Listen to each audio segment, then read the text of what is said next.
México tiene 11.122 kilómetros de costas, dos océanos, el puerto más antiguo del continente americano, y hoy no puede construir un barco mercante propio. Durante 4 décadas, los astilleros de Veracruz construyeron los buques que movían el petróleo de Pemex, los ferries del Golfo, la flota que México necesitaba para no depender de nadie. En 1979 eran el orgullo industrial del puerto más estratégico de América Latina. Miles de trabajadores llegaban cada mañana a las gradas de Veracruz y ponían sus manos sobre el acero. Y de esas manos salían barcos, barcos mexicanos, con acero mexicano, cruzando aguas mexicanas. En 1999 los cerraron, no porque los barcos dejaran de necesitarse, sino porque alguien en la Ciudad de México calculó que era más barato comprarlos afuera. ¿Qué pasa cuando un país decide que ya no necesita saber hacer algo? ¿Y qué costo paga décadas después por esa decisión? Esta es la historia del país que abandonó sus propios mares. Veracruz no eligió ser importante, la eligieron otros. La eligió Hernán Cortés en abril de 1519, cuando buscó en esa costa el punto donde desembarcar sin que el mar lo destruyera. La eligieron los virreyes cuando necesitaron un puerto por donde sacar la plata de Zacatecas hacia Sevilla. La eligieron los emperadores franceses, los invasores norteamericanos, los comerciantes españoles, los contrabandistas ingleses. Todos llegaron a la misma conclusión que la geografía ya había tomado siglos antes. Si querías entrar a México o salir de él, pasabas por Veracruz. No había otra manera.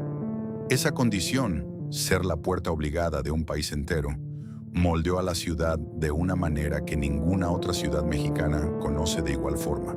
Veracruz aprendió desde sus primeros años que el poder no residía en quien vivía dentro de sus murallas, sino en quien controlaba lo que cruzaba por ellas.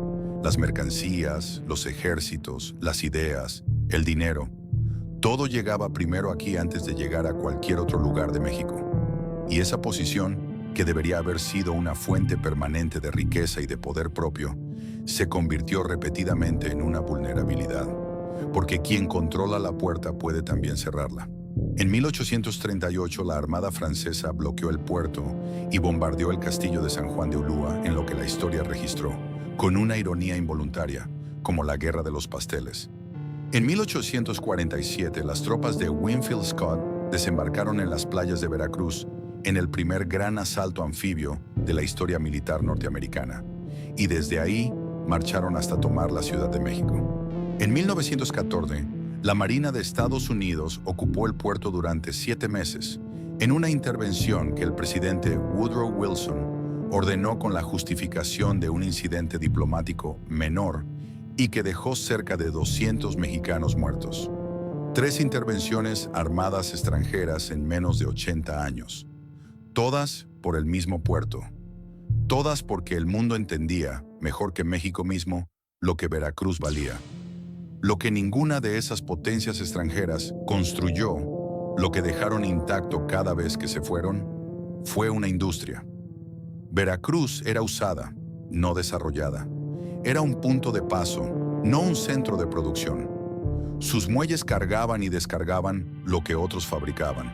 Sus aguas eran la ruta, no el destino. Y esa lógica extractiva, que los imperios coloniales habían instalado desde el siglo XVI, se prolongó silenciosamente hasta bien entrado el siglo XX, cuando México comenzó a preguntarse si podía hacer algo distinto con el activo más estratégico que tenía. La respuesta llegó con el petróleo. En 1938, cuando Lázaro Cárdenas nacionalizó la industria petrolera y creó Pemex, la relación entre México y su propio territorio cambió de manera irreversible. El petróleo del Golfo de México, uno de los yacimientos más ricos del hemisferio occidental, era ahora formalmente de los mexicanos. Pero poseerlo y aprovecharlo eran 2 cosas distintas. Para mover ese petróleo desde las plataformas de extracción hasta las refinerías, desde las refinerías hasta los puertos de distribución, desde los puertos hasta los mercados, se necesitaba infraestructura. Se necesitaban ductos, terminales, tanques de almacenamiento, y se necesitaban barcos. Durante los primeros 20 años de Pemex, esos barcos venían de afuera. Flotas arrendadas, embarcaciones compradas en Estados Unidos o en Europa, tecnología importada para mover un recurso que era, en el papel, completamente mexicano. La paradoja no pasó desapercibida para todos. Hubo ingenieros, hubo marinos, hubo funcionarios que vieron en esa dependencia no solo un costo económico, sino una contradicción política. ¿De qué servía la soberanía sobre el petróleo si la cadena de distribución dependía de flotas extranjeras? Esa pregunta, formulada con suficiente insistencia en los pasillos correctos de la Ciudad de México, terminó convirtiéndose en una decisión. Y esa decisión tiene fecha, tiene decreto, tiene nombre, 1959. El año en que México decidió que Veracruz no iba a ser solamente la puerta por donde entraban y salían los barcos de otros. Iba a ser el lugar donde México construyera los suyos. No duró para siempre, pero mientras duró, cambió la ciudad, cambió a las familias que vivían de ese trabajo y dejó una pregunta que Veracruz todavía no ha terminado de responder. Si se pudo una vez, ¿por qué no se puede ahora? Hay una lógica en el México del siglo XX que hoy cuesta trabajo entender, porque el mundo que la hizo posible ya no existe. Era una lógica simple, casi obstinada en su simpleza. Si México puede producirlo, México debe producirlo. No por romanticismo nacionalista, aunque el nacionalismo estaba ahí, presente en cada discurso, en cada inauguración, en cada letrero de empresa paraestatal, sino por una razón más fría y más práctica. Un país que depende de otros para fabricar lo que necesita, no controla realmente su propio destino. Puede tener petróleo y no poder moverlo. Puede tener costas y no poder navegarlas. Puede tener recursos y no tener la infraestructura para convertirlos en riqueza propia. Ese modelo, que los economistas llamaron sustitución de importaciones, fue la columna vertebral de la política industrial mexicana desde los años 40 hasta los 80. Bajo esa lógica nacieron Pemex, la CFE, Altos Hornos de México, Fertimex, Constructora Nacional de Carros de Ferrocarril. Bajo esa misma lógica, a finales de la década de los 50, el gobierno mexicano decidió que el país necesitaba su propio astillero. No era una decisión caprichosa, era una respuesta a una contradicción que se había vuelto imposible de ignorar. Pemex llevaba ya 2 décadas operando con una flota que en buena parte no le pertenecía o que había comprado en el extranjero porque en México no había dónde fabricarla. Los buques tanque que transportaban el crudo del Golfo, las lanchas de servicio que abastecían las plataformas, los remolcadores que trabajaban en los puertos, todo llegaba de fuera, se pagaba en dólares, se mantenía con técnicos extranjeros, se reparaba en astilleros de Texas o de España. Y mientras tanto, Veracruz, el puerto más importante del país, con décadas de cultura marinera, con trabajadores que conocían el mar mejor que nadie, no participaba en ninguna parte de ese ciclo productivo. Recibía los barcos, los cargaba y los descargaba, pero no los construía. Eso cambió cuando la Secretaría de Marina estableció en Veracruz una instalación que concentraría la capacidad del Estado mexicano para construir, reparar y mantener embarcaciones. Los astilleros y maestranzas de la Armada, Astimar. La decisión no fue solo industrial, fue estratégica en el sentido más directo de la palabra. Una nación que no puede construir ni reparar sus propios barcos es una nación que, en cualquier momento de tensión internacional, puede quedarse sin flota. México había aprendido esa lección en carne propia en 1914, cuando la ocupación norteamericana del puerto demostró con brutal claridad lo que significaba no controlar las propias aguas. Lo que Astimar podía hacer no era poco, pero tampoco era todo. El astillero tenía capacidad para construir embarcaciones de tamaño mediano, buques de carga, remolcadores, barcazas, lanchas de servicio, embarcaciones de apoyo para operaciones en el Golfo. No era un astillero de supertanqueros. Esa escala requería inversiones que México no estaba en condiciones de hacer. Pero para las necesidades reales de Pemex en esos años, mantenimiento de flota, embarcaciones de trabajo, construcción de unidades medianas, Astimar era exactamente lo que se necesitaba. Y la mano de obra que hizo posible ese astillero no llegó de ningún manual de recursos humanos. Llegó de Veracruz misma, de familias que llevaban generaciones viviendo del mar sin haber tenido nunca un empleo formal ligado a él. Soldadores que aprendieron el oficio en talleres informales del puerto. Caldereros que sabían doblar el acero antes de que nadie les enseñara la teoría. Carpinteros de ribera que conocían la madera y aprendieron a aplicar ese instinto al metal. A ellos se sumaron ingenieros navales formados en la Universidad Nacional, técnicos que la propia Armada envió a capacitarse en el extranjero y que regresaron con conocimientos que no existían todavía en México. Fue en ese sentido una transferencia real de saber, lenta, costosa, imperfecta, pero real. En los años que siguieron, Astimar creció junto con Pemex. Y mientras Pemex crecía, y en los años 70, con el descubrimiento de los grandes yacimientos del Golfo, Pemex crecería como nunca antes en su historia. El astillero tenía trabajo, tenía contratos, tenía razón de existir. Lo que nadie vio entonces, o nadie quiso ver, era que esa razón de existir descansaba sobre un solo cliente, y que los países, como las empresas, no duran para siempre con un solo cliente. Hay una imagen que los trabajadores más antiguos de Veracruz describen siempre de la misma manera, con las mismas palabras, como si el recuerdo hubiera quedado grabado en algún lugar más profundo que la memoria ordinaria. Es la botadura. El momento en que un barco que hasta entonces había sido solo acero y soldadura y planos en papel, toca el agua por primera vez. No es un momento silencioso. Es todo lo contrario. El casco desciende por las gradas con un estruendo que se siente en el pecho antes de escucharse con los oídos. El agua se levanta en una pared blanca a los costados y por un instante que dura exactamente lo que dura un instante, el barco flota. Ya no es una construcción, ya es una embarcación, ya tiene destino. En Veracruz, esas botaduras no eran eventos internos del astillero, eran eventos de la ciudad. Las familias de los trabajadores se agolpaban en los muelles.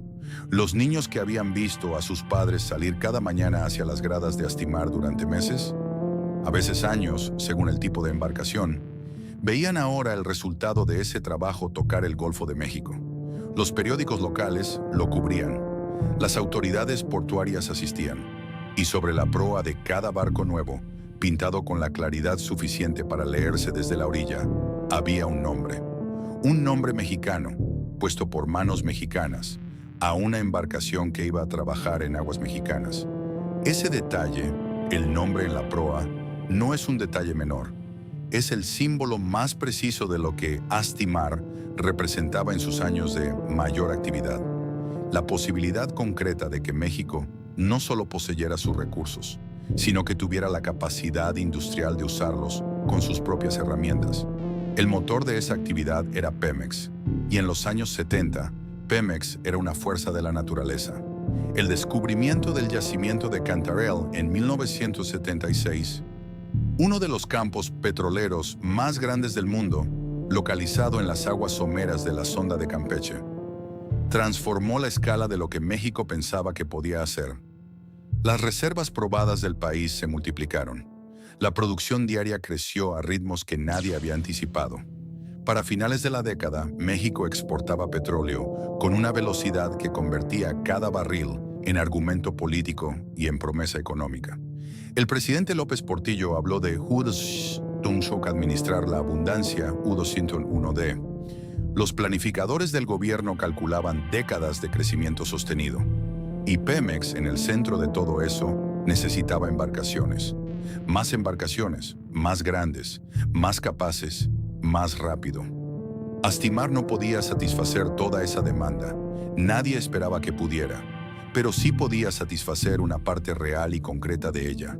Los buques de apoyo, los remolcadores de altura, las barcazas de carga, las embarcaciones de servicio que mantenían operando las plataformas de Cantarell día a día. Y eso fue exactamente lo que hizo. En esos años, el astillero operaba con una intensidad que la ciudad entera notaba. Los turnos corrían sin pausa. Los talleres de soldadura trabajaban bajo luz artificial cuando el sol ya se había metido en el Golfo. Los ingenieros navales, muchos de ellos formados en la UNAM, algunos capacitados en astilleros europeos con financiamiento del Estado mexicano, Resolvían en el piso de producción los problemas que los manuales técnicos no anticipaban, porque construir un barco no es fabricar una pieza en serie. Cada embarcación tiene sus propias tolerancias, sus propias correcciones, sus propios momentos en que el plano y la realidad no coinciden, y alguien tiene que decidir, con experiencia y con criterio, cómo resolverlo. Ese conocimiento, el que no está en ningún manual, el que solo existe en las manos del que lo ha hecho suficientes veces, se fue acumulando en Veracruz durante esos años. Se transmitió de los trabajadores mayores a los aprendices. Se refinó con cada embarcación nueva. Se convirtió, sin que nadie lo declarara formalmente, en el activo más valioso que Astimar tenía. No las grúas, no los diques, no la maquinaria, el conocimiento. Los trabajadores que vivieron esa época no la describen con nostalgia abstracta, la describen con precisión. Recuerdan qué barcos se construyeron, en cuánto tiempo, con qué dificultades. Recuerdan los nombres de los ingenieros que resolvieron tal o cual problema de diseño. Recuerdan el orgullo específico, no el orgullo genérico del discurso oficial, sino el orgullo técnico del que sabe que hizo algo difícil y lo hizo bien. De ver una embarcación que habían construido ellos volver al puerto cargada, trabajando, cumpliendo exactamente la función para la que había sido diseñada. Eso era lo que Astimar producía. No solo barcos, producía la certeza de que México podía. Y entonces, casi sin que nadie lo anunciara, el mundo empezó a cambiar. No en Veracruz todavía. En Veracruz, a finales de los años 70, el astillero seguía lleno de trabajo y el futuro parecía una extensión lógica del presente. Pero en la Ciudad de México, en los corredores del FMI, en las oficinas de los bancos acreedores de Nueva York, en los departamentos de economía de las universidades norteamericanas, una idea nueva estaba ganando terreno con la velocidad y la certeza de quien sabe que tiene el poder de imponerse. La idea era sencilla. El Estado no debe fabricar lo que el mercado puede fabricar más barato. Y en algún lugar de esa idea, aunque nadie lo dijera todavía en voz alta, estaba el principio del fin de Astimar. El 1 de septiembre de 1982, el presidente José López Portillo apareció ante el Congreso de la Unión con la voz quebrada. No era un hombre conocido por mostrar debilidad en público, pero lo que tenía que anunciar ese día era de una magnitud que ningún recurso retórico podía suavizar del todo. México no podía pagar su deuda. El peso había colapsado. Las reservas internacionales estaban agotadas. El milagro económico que su propio gobierno había prometido administrar con sabiduría, la abundancia petrolera, el crecimiento sin límite aparente, había terminado en una crisis que borró de golpe años de avances reales en empleo, en salarios, en nivel de vida de millones de mexicanos. López Portillo lloró frente al Congreso, y ese llanto, reproducido en los noticieros durante días, se convirtió en la imagen más precisa de lo que había pasado. Un modelo económico entero había llegado a su límite, y nadie sabía todavía cuánto iba a costar reconstruir lo que se había roto. La crisis de 1982 no fue solo una crisis financiera, fue el punto de quiebre de la lógica que había sostenido a Astimar, a todas las paraestatales mexicanas, a toda la arquitectura del Estado empresario que el PRI había construido durante 4 décadas. Porque la crisis llegó acompañada de acreedores, y los acreedores llegaron con condiciones. El Fondo Monetario Internacional y el Banco Mundial no ofrecieron los créditos de emergencia que México necesitaba sin pedir algo a cambio. Lo que pidieron, lo que exigieron en la práctica, fue una transformación estructural de la economía mexicana. El Estado debía reducirse, las empresas públicas debían privatizarse o cerrarse, los subsidios debían eliminarse, las fronteras comerciales debían abrirse. El mercado, no el gobierno, debía ser quien decidiera qué se producía, cómo y a qué precio. Era el consenso de Washington puesto en práctica, y México fue uno de sus laboratorios más completos. Miguel de la Madrid asumió la presidencia en diciembre de 1982 y comenzó el proceso con una cautela que sus sucesores abandonarían. Se vendieron algunas empresas estatales menores, se redujeron presupuestos. Se habló de modernización y de eficiencia con un vocabulario nuevo que sonaba a promesa pero que en los hechos significaba recorte. Para los trabajadores de las paraestatales, incluyendo los de Astimar, esos años fueron años de incertidumbre sorda. La planta seguía abierta, los contratos de Pemex seguían llegando, pero algo había cambiado en el ambiente. Algo en la manera en que los funcionarios hablaban del futuro de las empresas públicas había dejado de sonar como compromiso y había empezado a sonar como cálculo. Carlos Salinas de Gortari llegó en 1988 y quitó la cautela. Lo que de la Madrid había hecho despacio, Salinas lo hizo rápido y con convicción declarada. Telmex fue vendida en 1990 al grupo de Carlos Slim. La banca comercial, que López Portillo había nacionalizado en 1982, fue reprivatizada entre 1991 y 1992. Mexicana de Aviación, Aeroméxico, Altos Hornos de México, Cananea, empresa tras empresa, salió del inventario estatal. El argumento era siempre el mismo, presentado con la misma certeza técnica que caracterizaba al equipo de tecnócratas formados en Harvard y en el MIT que rodeaban al presidente. El Estado no debe hacer lo que el mercado puede hacer mejor. La ineficiencia de las paraestatales era un costo que los mexicanos pagaban sin saberlo, y la privatización era la manera de devolverles ese costo en forma de mejores servicios y mejores precios. Lo que ese argumento no contaba, lo que ninguno de los modelos econométricos de Cambridge o de Chicago incluía en sus proyecciones, era el valor de lo que se perdía cuando una empresa pública cerraba. No el valor contable, el otro valor, el que no aparece en ningún balance, el conocimiento acumulado en los trabajadores, la cadena de proveedores locales construida durante décadas, la cultura técnica transmitida de generación en generación, la capacidad de hacer algo que, una vez perdida, no se recupera con un decreto ni con una inversión nueva. En Veracruz, esa conversación llegaba filtrada, tardía, distorsionada por la distancia entre las decisiones que se tomaban en la capital y la realidad que se vivía en el astillero. Los trabajadores de Astimar no leían al FMI, no seguían las negociaciones de deuda en los periódicos financieros. Llegaban a sus turnos, hacían su trabajo, construían lo que les pedían construir, pero notaban cosas. Notaban que los contratos nuevos tardaban más en llegar, que algunas inversiones en maquinaria que se habían prometido no aparecían, que los funcionarios que antes visitaban el astillero, con la solemnidad de quien inspecciona un orgullo nacional, ahora venían cuando venían, con la mirada de quien está calculando algo que todavía no dice en voz alta. Y entonces llegó 1994, y con 1924 llegó el Telecan. El Tratado de Libre Comercio de América del Norte no mencionaba a Astimar. No tenía por qué mencionarlo.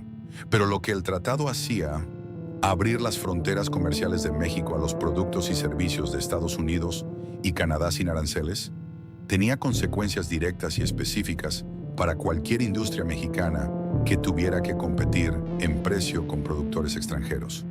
Y los astilleros surcoreanos y japoneses, que construían buques a una escala y con una tecnología que Astimar nunca había podido alcanzar, no necesitaban el Telecan para ganar esa competencia. Ya la estaban ganando. El tratado solo formalizó lo que el mercado ya había decidido. El modelo que había creado a Astimar ya no era el modelo. Y sin ese modelo, Astimar era, en la lógica del nuevo mundo, una anomalía, una empresa cara, un costo que alguien, en algún momento, iba a tener que justificar dejar de pagar. Ese momento llegó. Solo faltaba decidir quién firmaba el papel. En cualquier industria, hay un momento que los trabajadores recuerdan con una precisión que el tiempo no borra. No es el momento del cierre. El cierre viene después, con sus papeles y sus actos formales y su burocracia de finales. El momento que se recuerda, el que se queda, es el anterior. El momento en que alguien que conocías, alguien con quien habías trabajado durante años, alguien cuyo nombre aparecía en todos tus contratos, tomó una decisión sin decirte nada. Y tú lo supiste no porque te lo dijeran, sino porque el teléfono dejó de sonar. Para Astimar, ese momento tuvo nombre y tuvo dirección. Pemex. Avenida Marina Nacional, Ciudad de México. La relación entre el astillero de Veracruz y la empresa petrolera del Estado No era una relación entre iguales. Nunca lo había sido. Astimar existía, en buena medida, porque Pemex necesitaba embarcaciones y el gobierno había decidido que esas embarcaciones debían fabricarse en México. Esa decisión política era el fundamento de todo, del astillero, de los empleos, del conocimiento acumulado, de las familias que vivían de ese trabajo en Veracruz. Cuando la decisión política cambió, el fundamento desapareció, y sin fundamento todo lo que estaba encima comenzó a moverse. El cambio no fue abrupto, fue gradual, casi cortés en su manera de llegar, lo cual lo hizo más difícil de combatir. Comenzó con los contratos grandes. Pemex necesitaba buques tanque de gran calado para transportar el crudo de Cantarell hacia las refinerías y hacia los puertos de exportación. Embarcaciones de 100,000, 150,000 toneladas de peso muerto. Una escala que Astimar nunca había construido y que con la infraestructura disponible no podía construir sin una inversión que el gobierno ya no estaba dispuesto a hacer. Los astilleros de Hyundai Heavy Industries en Ulsan, Corea del Sur, los de Daewoo en Okpo, los de Mitsubishi en Nagasaki, ofrecían esas embarcaciones con financiamiento propio, con plazos de entrega garantizados, con tecnología que ningún astillero mexicano tenía. La aritmética, presentada en una hoja de cálculo sobre el escritorio de algún funcionario de Pemex, era aplastante. Lo que esa hoja de cálculo no incluía, lo que ninguna hoja de cálculo de ese tipo incluye nunca, era la columna del costo de destruir una industria. No hay una fórmula para calcular cuánto vale el conocimiento que tiene un calderero de 60 años que lleva 4 décadas trabajando el acero naval. No hay una métrica para medir lo que significa perder la cadena de proveedores locales, que durante 30 años había aprendido a producir exactamente lo que el astillero necesitaba. Los perfiles de acero, las válvulas, los sistemas de tuberías, los componentes eléctricos fabricados a medida para embarcaciones de trabajo en el Golfo de México. No hay un indicador económico que capture lo que ocurre cuando una ciudad pierde el tipo de empleo que transmite conocimiento de padres a hijos, y ese conocimiento desaparece con una generación porque no hay dónde aplicarlo. Esos costos no aparecían en la propuesta de Hyundai, y por eso nadie los contó. Los contratos medianos siguieron llegando a Astimar durante algunos años más, pero con una frecuencia que disminuía visiblemente. Los trabajadores del astillero lo notaban en la carga de trabajo semanal, en el número de turnos, en la manera en que los supervisores respondían cuando alguien preguntaba qué había en el horizonte. Las respuestas eran siempre vagas, siempre optimistas en el tono y evasivas en el contenido. El tipo de respuesta que da quien sabe algo que todavía no puede decir. Y entonces, un día, llegaron los barcos coreanos al puerto de Veracruz. No llegaron de una vez, llegaron de manera espaciada, con meses de diferencia entre uno y otro, como si el ritmo mismo de su llegada estuviera diseñado para que el impacto fuera difícil de concentrar en un solo punto de rabia. Buques tanque nuevos, con la pintura todavía brillante de astillero, con nombres en inglés sobre la proa, atracando en los mismos muelles donde los trabajadores de Astimar habían botado los suyos. Embarcaciones fabricadas en Corea del Sur con contratos que Pemex había firmado en la Ciudad de México, sin que nadie en Veracruz fuera notificado formalmente de que eso significaba que los contratos para el astillero local no iban a renovarse. No hubo una asamblea, no hubo un comunicado, no hubo un momento en que alguien del gobierno o de Pemex se parara frente a los trabajadores de Astimar y dijera: hemos decidido que ya no los necesitamos. Solo el silencio administrativo, la ausencia de órdenes nuevas, los contratos que vencían y no se renovaban. El trabajo que se iba adelgazando semana a semana hasta que la línea de producción, que había rugido durante décadas con el estruendo de los astilleros en plena actividad, empezó a tener huecos. Primero pequeños, luego imposibles de ignorar. Los trabajadores más viejos entendieron lo que pasaba antes de que nadie se lo explicara. Lo habían visto antes, no en su propia industria, pero sí en las historias de otros astilleros, en otros países, en otras décadas. Sabían que cuando el cliente principal deja de llamar, no hay argumento técnico que alcance. No hay calidad de trabajo suficiente. No hay eficiencia posible que compita con la decisión política de que el trabajo se haga en otro lugar. Lo que no sabían, lo que nadie sabe hasta que ocurre, es cuánto tiempo queda, si meses, si años, si había todavía alguna posibilidad de que alguien en algún escritorio de la capital cambiara de opinión. No la hubo, pero eso todavía no lo sabían. Y mientras no lo sabían, seguían llegando a sus turnos, seguían haciendo su trabajo, seguían siendo, en todos los sentidos prácticos, los mejores constructores de barcos que México había formado. Los cierres de empresas tienen una burocracia propia que los hace, en cierto modo, más crueles que los desastres repentinos. Un desastre ocurre y termina. Un cierre administrativo se extiende en el tiempo con una precisión casi quirúrgica.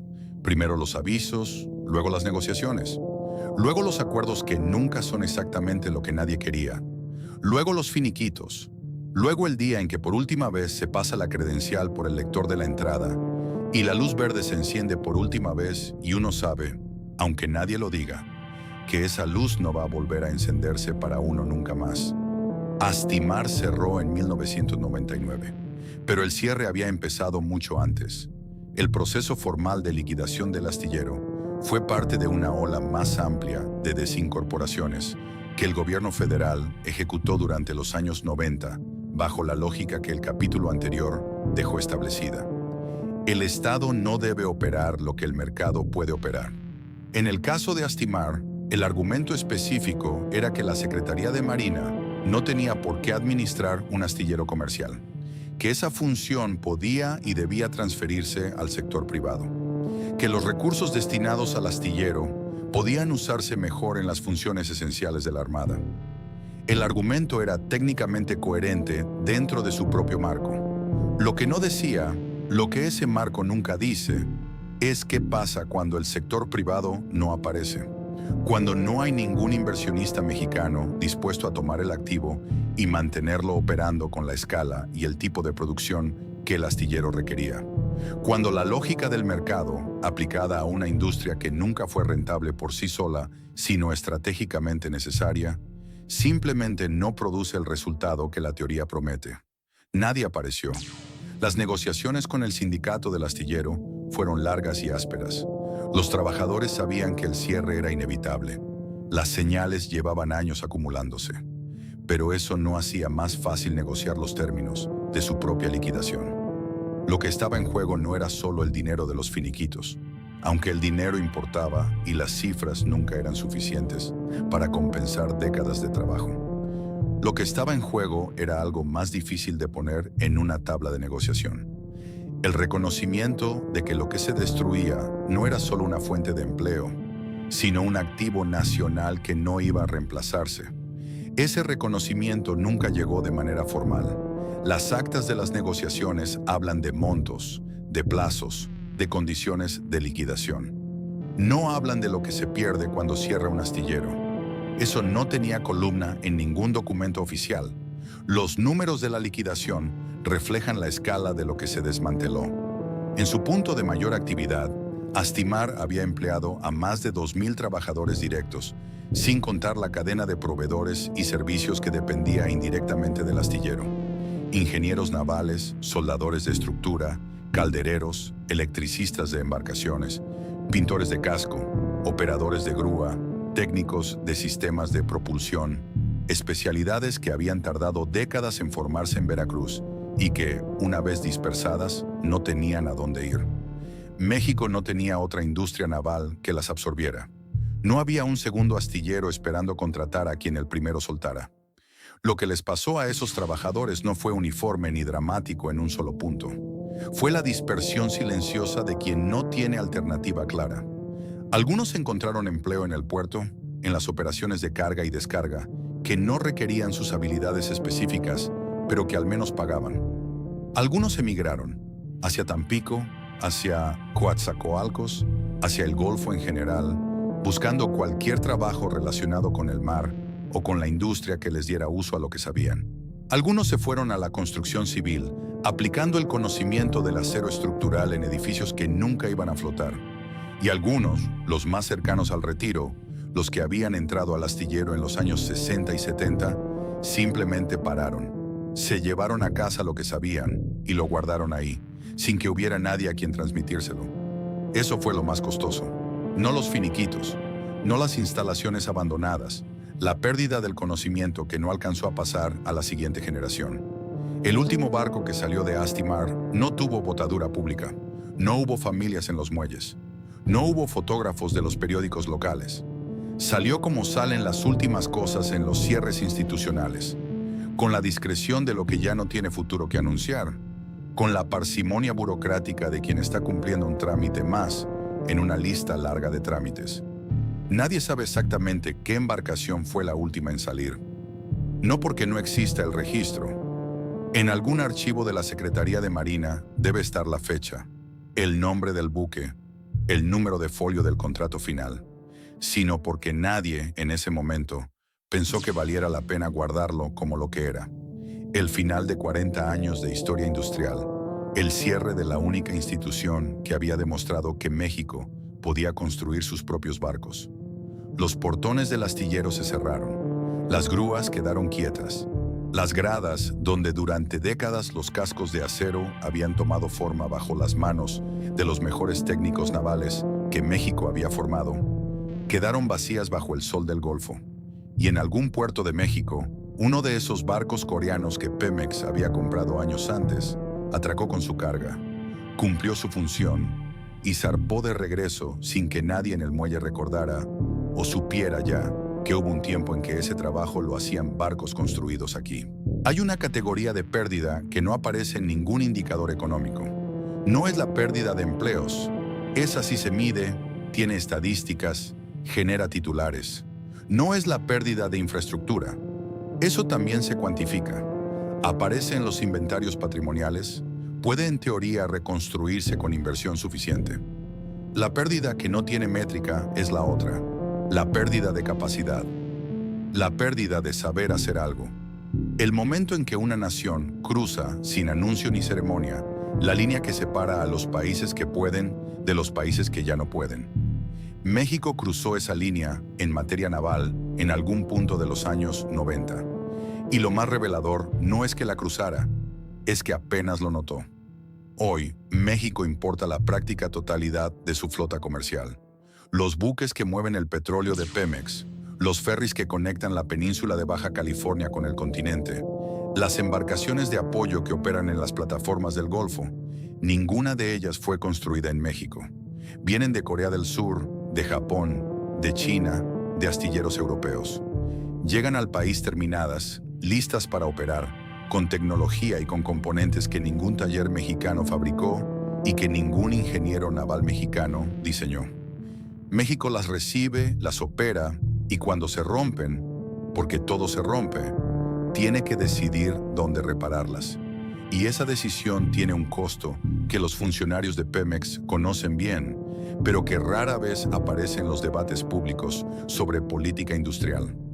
Cuando una embarcación de gran calado necesita mantenimiento mayor o reparación de casco, México no puede hacerlo en casa. El astillero que podría haberlo hecho cerró en 1999. Los técnicos que sabían cómo hacerlo se dispersaron hace 25 años. La cadena de proveedores que fabricaba los componentes especializados dejó de existir cuando dejó de tener cliente. El resultado es que México envía sus barcos a reparar a Brownsville, Texas, a astilleros en España, a instalaciones en Trinidad y Tobago, a cualquier lugar que tenga la capacidad instalada que México destruyó cuando decidió que mantenerla era ineficiente. El costo de esa dependencia no es solo financiero, aunque el componente financiero es real y significativo. Es estratégico. Un país que no puede mantener su propia flota es un país que en cualquier momento de tensión, una crisis geopolítica, un conflicto comercial, una emergencia energética, descubre que su capacidad de respuesta está limitada por decisiones que tomó décadas antes y que en ese momento ya no puede revertir con la velocidad que la crisis exige. Ninguno de los modelos econométricos que justificaron el cierre de Astimar incluía ese escenario, porque los modelos de eficiencia económica de corto plazo no están diseñados para medir vulnerabilidades estratégicas de largo plazo. Están diseñados para encontrar el precio más bajo hoy, y el precio más bajo hoy aplicado durante suficientes años, puede convertirse en el costo más alto mañana. En Veracruz hay un ingeniero naval de 72 años que se llama como se llaman muchos ingenieros de su generación en esta ciudad, con el nombre de un santo y el apellido de una familia que lleva 3 generaciones viviendo a menos de 10 kilómetros del puerto. Entró a Astimar en 1974, diseñó cascos, resolvió problemas de estabilidad que los manuales no contemplaban, formó a técnicos más jóvenes que después formaron a otros. Cuando el astillero cerró, intentó durante años encontrar dónde aplicar lo que sabía. No encontró dónde. Hoy ese conocimiento existe únicamente en él, y él tiene 72 años. México intentó recordar cómo construir barcos. Lo intentó en serio, con decretos y con presupuestos y con el tipo de voluntad política que produce inauguraciones y discursos. Lo que no pudo recuperar, lo que nadie puede recuperar con un decreto, es el tiempo. Entre 2012 y 2018, el gobierno federal impulsó una serie de iniciativas para reactivar la capacidad astillera nacional. La más visible fue el programa de la Secretaría de Marina para modernizar sus instalaciones en Veracruz, Tampico y Salina Cruz, dotándolas de equipamiento nuevo y ampliando su capacidad de construcción y reparación de embarcaciones medianas. Se firmaron convenios con universidades para formar ingenieros navales. Se habló de crear un clúster industrial marítimo en el Golfo que atrajera inversión privada nacional y extranjera. Los documentos de planeación eran ambiciosos, las cifras prometidas significativas. Los resultados fueron modestos, no por falta de voluntad, o no solo por eso, sino porque reconstruir una industria naval no funciona como construir una carretera o instalar una planta de energía solar. Una carretera puede terminarse en 2 años si hay presupuesto. Una industria naval requiere algo que el presupuesto no puede comprar directamente: la masa crítica de personas que saben hacer el trabajo. Los ingenieros navales no se forman en un sexenio. Los soldadores de estructura naval, especialidad distinta y más exigente que la soldadura industrial convencional, tardan años en alcanzar el nivel que hace falta. Los proveedores especializados en componentes navales no aparecen porque un decreto los convoque. México había tardado 30 años en construir esa masa crítica en Astimar. La había destruido en menos de una década de desinversión y abandono. Y ahora descubría que recuperarla requería no un esfuerzo, sino una generación. Una generación entera de formación, de práctica, de acumulación de errores y correcciones y conocimiento que solo existe cuando se hace el trabajo real, no cuando se planea hacerlo. La diferencia entre México y los países que sí mantuvieron su industria naval es, en el fondo, esa: la continuidad. Brasil mantuvo sus astilleros estatales, con crisis, con ineficiencias, con escándalos de corrupción incluidos, pero los mantuvo. Hoy los astilleros de Río Grande, en el estado de Río Grande do Sul, tienen capacidad para construir plataformas de extracción offshore que Pemex tiene que comprar en el exterior. Corea del Sur invirtió durante décadas en una industria naval que en sus primeros años era tan ineficiente como cualquier otra paraestatal mexicana, y hoy es el segundo constructor naval más grande del mundo. España reestructuró sus astilleros públicos en los años 90 con un costo social enorme, pero no lo cerró. Hoy Navantia construye fragatas y submarinos para varias armadas del mundo, incluyendo armadas latinoamericanas. La diferencia no era que esos países fueran más ricos o más inteligentes. Era que tomaron una decisión distinta sobre qué era demasiado importante para entregárselo al mercado. México tomó la decisión contraria, y en Veracruz esa decisión tiene cara y tiene historia. El hijo del ingeniero naval de 72 años no trabaja en un astillero. Trabaja en la plataforma de una empresa noruega en el Golfo de México, operando equipos que él no diseñó y que no podría reparar si fallaran de la manera específica en que falla el acero naval. Aprendió de su padre todo lo que su padre pudo enseñarle en los años que hubo donde aplicarlo. Pero hay conocimiento que no puede transmitirse en una conversación de sobremesa, que solo existe en el acto de hacerlo una y otra vez, con el material en las manos y el problema enfrente. Ese conocimiento se fue con la generación que lo tenía, y la generación siguiente aprendió a operar lo que otros construyen, porque no había otra opción. Yo le enseñé todo lo que pude, dijo el ingeniero en una conversación que alguien tuvo la lucidez de registrar. Pero hay cosas que no se pueden enseñar si no hay dónde practicarlas. El conocimiento no se puede guardar en una bodega. Cuando se va, se fue. Cuando se va, se fue. Esa frase, dicha por un hombre de 72 años frente a un puerto que sigue siendo el más importante de México, es la descripción más precisa del costo real de lo que se decidió en los años 90. No en cifras, en capacidad, en lo que México puede hacer hoy que no podía hacer antes de 1959, y en lo que México podía hacer antes de 1999 y ya no puede hacer ahora. La diferencia entre esas dos fechas es Astimar. Veracruz sigue siendo el puerto más importante de México. Eso no es un consuelo ni una ironía. Es un hecho que importa entender en su justa dimensión, porque la historia de Astimar no es la historia de una ciudad que fracasó. Es la historia de una ciudad que sobrevivió a una pérdida específica y construyó su futuro alrededor de lo que quedó, con las herramientas que tenía, en los términos que el sistema le permitió. Y lo que quedó, el puerto, la vocación marinera, la cultura del trabajo duro bajo el sol del Golfo, resultó ser suficiente para sostener a Veracruz, aunque no de la manera que sus mejores años prometían. El puerto de Veracruz moviliza hoy más de 25 millones de toneladas de carga al año. Es el nodo de entrada y salida de una fracción significativa del comercio exterior mexicano. Automóviles que salen hacia Europa, acero que entra desde Asia, maquinaria industrial, granos, productos químicos, contenedores que conectan a México con los mercados de 4 continentes. La infraestructura portuaria se modernizó en las últimas 2 décadas con inversión mixta, pública y privada, que amplió las terminales, profundizó los canales de acceso y dotó al puerto de la tecnología necesaria para competir con los grandes centros logísticos del continente. En términos de movimiento de carga, Veracruz es hoy más eficiente que en cualquier momento de su historia. Lo que no volvió fue la industria de construcción naval. El puerto que mueve más que nunca no fabrica nada de lo que mueve.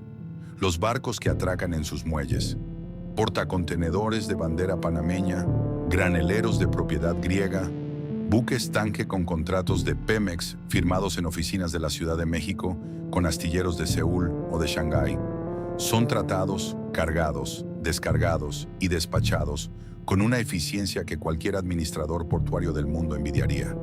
Pero ninguno de ellos fue construido aquí. Ninguno de ellos será reparado aquí si la reparación es mayor. Y los técnicos que podrían haberlo hecho llevan 25 años dedicados a otros oficios. Ese es el contorno exacto de lo que se perdió. No la actividad portuaria que sobrevivió y creció, sino la actividad productiva que la actividad portuaria podría haber sostenido. Los hijos y los nietos de los trabajadores de Astimar trabajan en el puerto. Muchos de ellos están en las terminales de contenedores, en las empresas de logística, en las navieras que tienen oficinas en la ciudad, en las agencias aduanales que procesan la carga que entra y sale. Aprendieron de sus padres y de sus abuelos una cosa esencial, que el mar es trabajo, que Veracruz vive del mar y con el mar y que alejarse de esa verdad es alejarse de lo que la ciudad sabe hacer mejor. Eso se transmitió. Eso sobrevivió. Lo que no se transmitió, lo que no había dónde transmitir, fue la especificidad del conocimiento naval. La diferencia entre operar un puerto y construir una embarcación es la diferencia entre administrar lo que otros producen y producir lo que uno mismo necesita. La primera actividad genera empleo y genera movimiento económico. La segunda genera todo eso y además genera capacidad. Y la capacidad, como Astimar demostró durante 40 años y como su cierre demostró en sentido contrario, es lo que determina si un país tiene opciones o solo tiene tareas. Veracruz tiene hoy tareas, buenas tareas, necesarias tareas, tareas que dan de comer a cientos de miles de personas en la ciudad y en su zona metropolitana.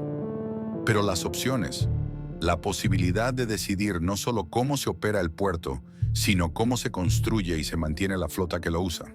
Esas opciones se fueron con el último barco que salió de las gradas del astillero en 1999.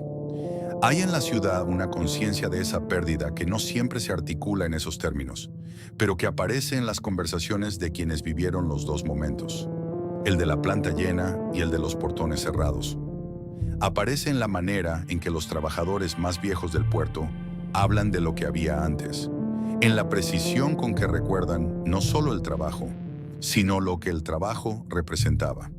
La certeza de que lo que salía de sus manos tenía un destino concreto, un uso real, un lugar en el mundo que podían señalar con el dedo en un mapa. Esa certeza no se recupera con logística, no se recupera con terminales de contenedores más eficientes, ni con grúas más modernas, ni con sistemas digitales de rastreo de carga. Se recupera, si es que se recupera, solo cuando vuelve a haber algo que construir. Por ahora, Veracruz construye su futuro con lo que tiene. Y lo que tiene es suficiente para sobrevivir, pero no suficiente para responder la pregunta que su propia historia dejó abierta. Si México pudo construir sus propios barcos durante 40 años, ¿por qué decidió que ya no podía? ¿Y cuándo va a decidir que sí puede de nuevo? Esa pregunta no tiene respuesta todavía, pero Veracruz sigue siendo el único lugar en México desde donde tiene sentido hacerla.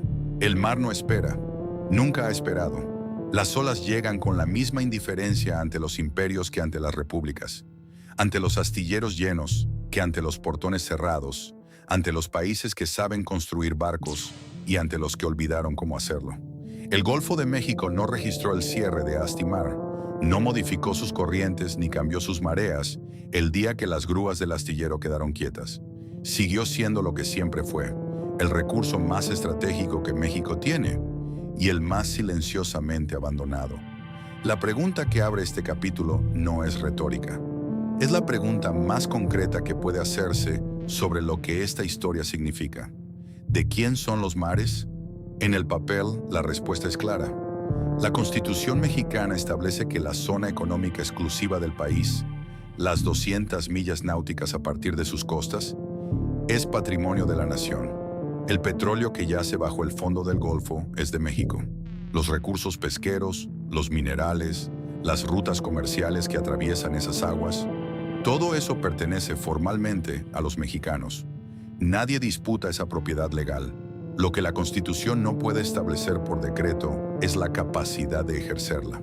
Poseer un recurso y tener la capacidad industrial de aprovecharlo son dos cosas distintas que durante demasiado tiempo se confundieron en México como si fueran la misma. La nacionalización del petróleo en 1938 fue un acto de soberanía real y necesario.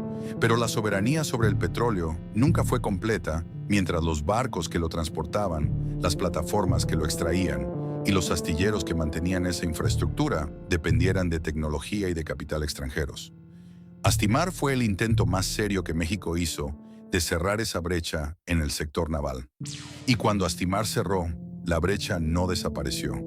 Se ensanchó y luego se normalizó, que es lo más peligroso que puede pasarle a una brecha. Que deje de verse como un problema y empiece a verse como una condición natural de las cosas. El contraste con Saltillo es inevitable y es preciso. En Coahuila, una empresa extranjera llegó, plantó una industria, cambió de nombre 3 veces y sigue operando. El trabajo se quedó aunque el margen de ganancia siempre viajó hacia el norte. Es una injusticia estructural, pero dentro de esa injusticia hay algo que persiste: la capacidad. Saltillo sabe hacer motores. Lo sabe hoy y lo sabrá mañana, porque hay líneas de producción corriendo y hay manos que transmiten ese conocimiento en tiempo real, turno a turno, generación a generación. En Veracruz, la empresa también llegó, pero esta vez era el propio Estado mexicano. Y cuando el Estado decidió irse, no quedó nadie que tomara la posta. La capacidad no se transfirió, se dispersó. Y lo que se dispersa sin destino no se recupera. Se pierde. Esa diferencia no es un accidente de la geografía ni del carácter de las ciudades. Es el resultado de decisiones. Decisiones sobre qué se considera estratégico y qué se considera prescindible. Decisiones sobre qué tipo de conocimiento vale la pena sostener, aunque no sea rentable en el corto plazo. Decisiones sobre si un país quiere ser el lugar donde se construyen las cosas o el lugar donde se operan las cosas que otros construyeron. México tomó esas decisiones en los años 90 con una convicción que el tiempo no ha validado del todo.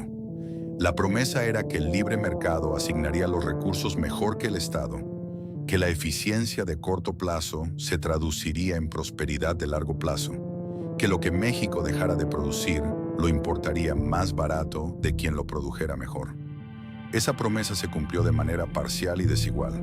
Hay sectores donde la apertura produjo resultados reales, y hay sectores, la industria naval es uno de ellos, donde lo que se entregó al mercado simplemente desapareció, porque el mercado no tenía ningún incentivo para mantenerlo. Lo que México tiene hoy en Veracruz es un puerto de clase mundial que no puede construir ni reparar los barcos que lo usan. Es una imagen que lo dice todo sobre el tipo de integración económica que el país eligió. Profunda en la logística, superficial en la producción, eficiente en el movimiento de lo que otros fabrican, dependiente en todo lo que requiere capacidad propia. Eso puede cambiar. No es una condena permanente. Otros países han reconstruido industrias navales que parecían perdidas para siempre, y lo han hecho con paciencia, con inversión sostenida y con la decisión política de que hay cosas demasiado importantes para delegarlas al precio más bajo del momento. Pero cambiar requiere primero reconocer lo que se perdió, llamarlo por su nombre, no como nostalgia. La nostalgia no construye nada, sino como diagnóstico, como punto de partida honesto para una conversación que México todavía no ha terminado de tener consigo mismo sobre qué quiere ser capaz de hacer. Astimar cerró en 1999. Sus portones llevan 25 años quietos. Las gradas donde se construyeron los últimos barcos mexicanos están vacías bajo el mismo sol del Golfo que las vio llenas. El mar sigue ahí. Sigue siendo de México, en el papel. La pregunta, la única que importa, es cuándo México va a decidir que también lo es en la práctica.